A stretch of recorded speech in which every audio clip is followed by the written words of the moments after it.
Bismillahirrahmanirrahim. Assalamualaikum warahmatullahi wabarakatuh. Waalaikumsalam warahmatullahi wabarakatuh. Nah, hari ini apa kabar semuanya?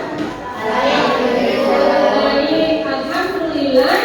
Karena kondisi kita hari ini yang musimnya selalu berganti, ada panas, ada hujan. Siap, Greg. Berdoa mulai.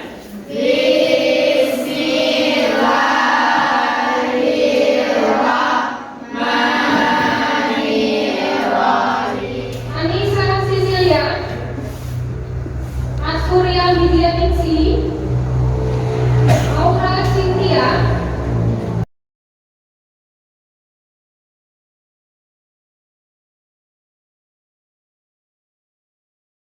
adalah adanya kompetisi dasar pengetahuan 3.8 membandingkan nilai-nilai dan pembahasan cerita rakyat atau hikayat dan capek.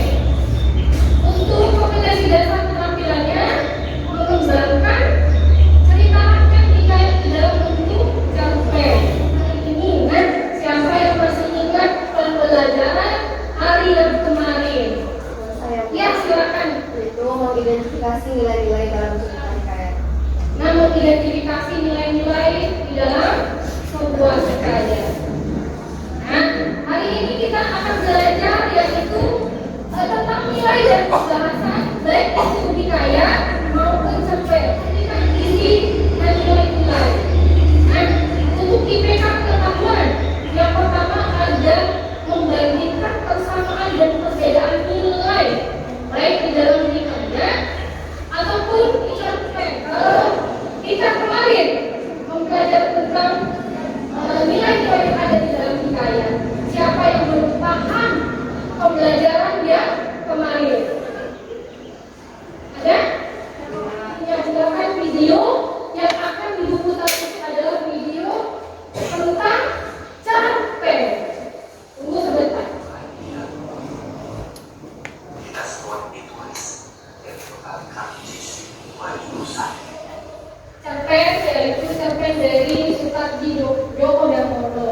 Nah, Ibu, sekarang kita membuat kelompok yang kemarin juga ada 5 kelompok. Silakan.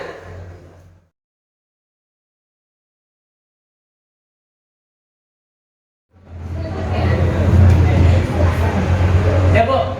Nah, kalau sudah selesai kita akan mempresentasikan hasil dari tugas yang Ibu berikan. Silakan kelompok pertama untuk mempresentasikan hasil jawaban dari tugasnya. Silakan.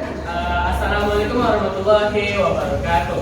Waalaikumsalam warahmatullahi wabarakatuh. Di sini saya akan menunjukkan memberikan hasil diskusi kami, yaitu temukan kunci dan kata-kata arkais yang terdapat dalam hikayat Layang Budiman. Yang pertama itu kata arkaisnya ialah sebermula. Makna dari sebermula ialah pada awalnya. Lanjut, hatta, kata arkais hatta, yaitu maknanya kemudian. Ketiga, menangguh, kata arkais menangguh, maknanya ialah menunda. Terus berhampiran, kata arkais berhampiran maknanya ialah bertemu. Dan selanjutnya menyekat, kata arkais menyekat maknanya yaitu memisahkan diri. Lanjut, terakhir yaitu cembul, maknanya ialah tempat tembakau atau gambir dan sebagainya dibuat dari logam, biasa ditaruh dalam cerana kuat. Sekian jawaban dari kami. Atas perhatiannya nyatakan terima kasih. Assalamualaikum warahmatullahi wabarakatuh. Waalaikumsalam warahmatullahi wabarakatuh. Berikan atas.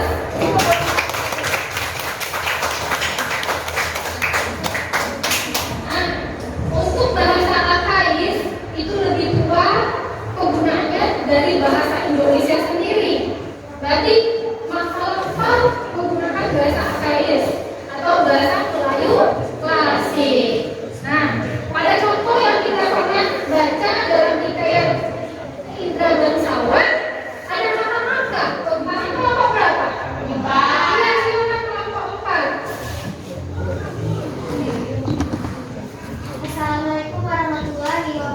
Waalaikumsalam warahmatullahi wabarakatuh. Saya perwakilan dari kelompok 4 akan membacakan hasil diskusi kelompok kami, yaitu membandingkan nilai dalam teks hikayat dan nilai cerpen. Pada teks hikayat, maka anak panda baginda yang dua orang itu pun sampailah usia 7 tahun dan dititahkan pergi mengaji kepada Muallim Sufyan. Sesudah tahu mengaji, mereka dititah pulang mengaji kitab usul, fikih, hingga saraf, tafsir sekaliannya diketahuinya. Setelah beberapa lamanya, mereka belajar pula ilmu senjata, ilmu hikmat, dan isyarati peperangan. Maka baginda pun bimbanglah, tidak tahu siapa yang patut dirayakan dalam negeri karena anaknya kedua orang itu sama-sama gagah. Jikalau baginda pun mencari muslihat, ia menceritakan kepada kedua anaknya bahwa ia bermimpi bertemu dengan seorang pemuda yang berkata kepadanya, barang siapa yang dapat mencari bulu beribu yang dipegangnya, ialah yang patut menjadi raja di dalam negeri. Nah, di kelompok 4 nanti sudah menjelaskan nilai yang ada dalam kutipan cerpen dan hikayat. Ada nilai pendidikan. Nilai pendidikan itu contohnya di dalam teks itu adalah nilai pendidikan agama. Kita selalu diajarkan untuk memahami nilai agama itu semasa sudah 5 kelompok. Untuk presentasi hari ini, Ibu akan membahas kembali, yaitu membandingkan penggunaan bahasa, baik itu cerpen ataupun hikayat. Nah, kaidah kebahasaan yang dominan di dalam cerpen adalah penggunaan gaya bahasa atau majas. Itu untuk hikayat. Kemudian di dalam cerpen ada juga majas yang digunakan, di antaranya majas hiperbola, personifikasi, dan lain sebagainya. Nah, itu untuk membandingkan penggunaan cerpen dan hikayat. Nah, kemudian untuk memodifikasi cerita rakyat hikayat di dalam bentuk cerpen ke dalam bentuk hikayat ke dalam bentuk cerpen. Nah, ada 3 yang harus kita perhatikan. Yang pertama adalah bahasanya, menggunakan bahasa Indonesia. Yang kedua, majas, menggunakan majas atau gaya bahasa yang sesuai. Yang ketiga, nilai. Nilai ini adalah nilai yang terkandung di dalam hikayat.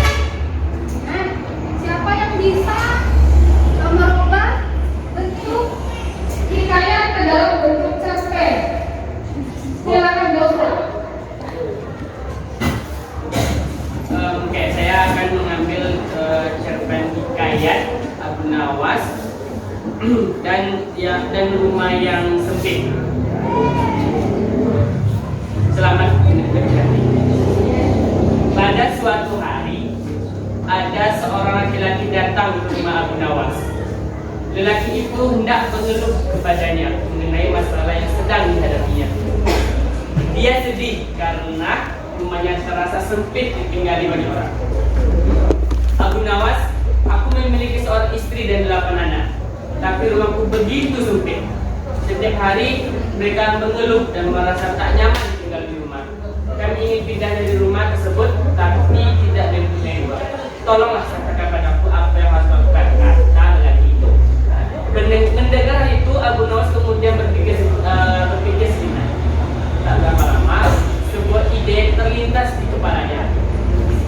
Kamu mempunyai domba di rumah? Tanya Abu Nawas padanya. Aku tak menaiki domba, jadi aku tak memilikinya, menjawab lelaki tersebut. Setelah mendengar jawabannya, ia meminta lelaki tersebut untuk membeli sebuah domba dan menyuruhnya untuk menaruh di rumah. Pria itu kemudian menuruti usul Abu Nawas dan kemudian pergi membeli seekor domba.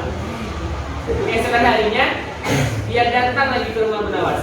Bagaimana ini? Setelah aku mengikuti usulmu, nyatanya rumahku menjadi tambah sempit dan berantakan. Keluhnya. Kalau begitu, cobalah beli 2 ekor domba lagi dan peliharalah di dalam rumahmu, jawab Abu Nawas. Kemudian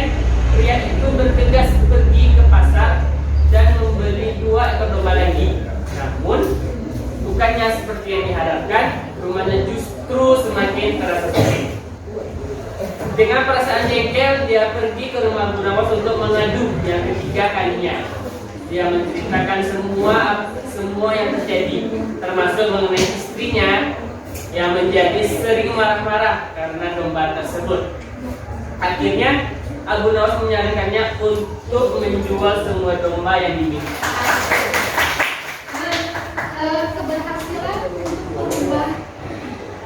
Keberhasilan untuk merubah hikayat ke dalam bentuk cerpen itu, yang pertama kita harus memperhatikan alur, karena alur digunakan untuk merangkaikan cerita satu dengan cerita lainnya.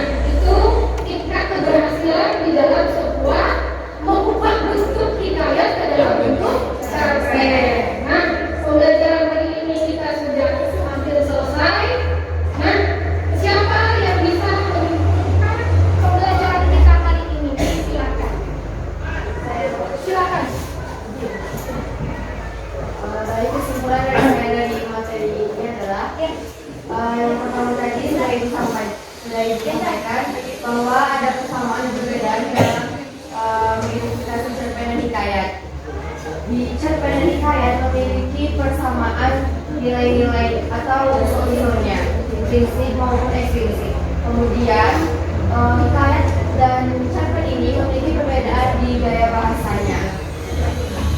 Di hikayat itu menggunakan gaya bahasa yang indah, yang gaya bahasa Melayu klasik yang sedikit membuat kita kesulitan mengetahui atau memahami maksud dari kata-kata atau kalimatnya. Sedangkan jika di cerpen itu menggunakan gaya bahasa yang sederhana, gaya bahasa sehari-hari sehingga kita sangat memahaminya. Setelah itu kita bisa mengubah atau memodifikasi teks hikayat ini ke dalam satu cerpen. Yang pertama itu kita pahami dulu alurnya agar bisa menyambungkan alur cerita yang ini dengan yang ini. Setelah itu gaya bahasanya bisa kita ubah agar lebih paham, agar lebih mudah dimengerti. Itulah kesimpulan dari saya. Semoga teman-teman memahami materi ini. Sekian, terima kasih. Assalamualaikum. Waalaikumsalam.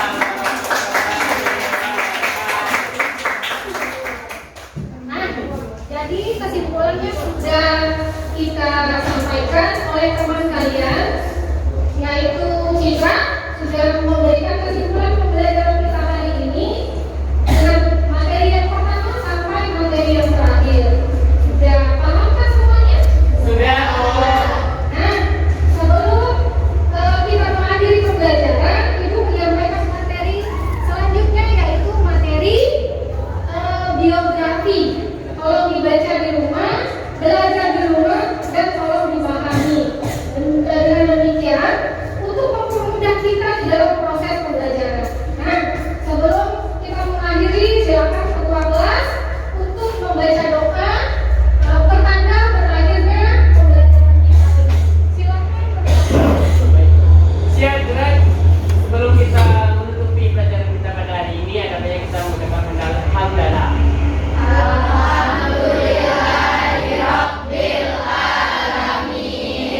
Siap, gerak. Beri salam.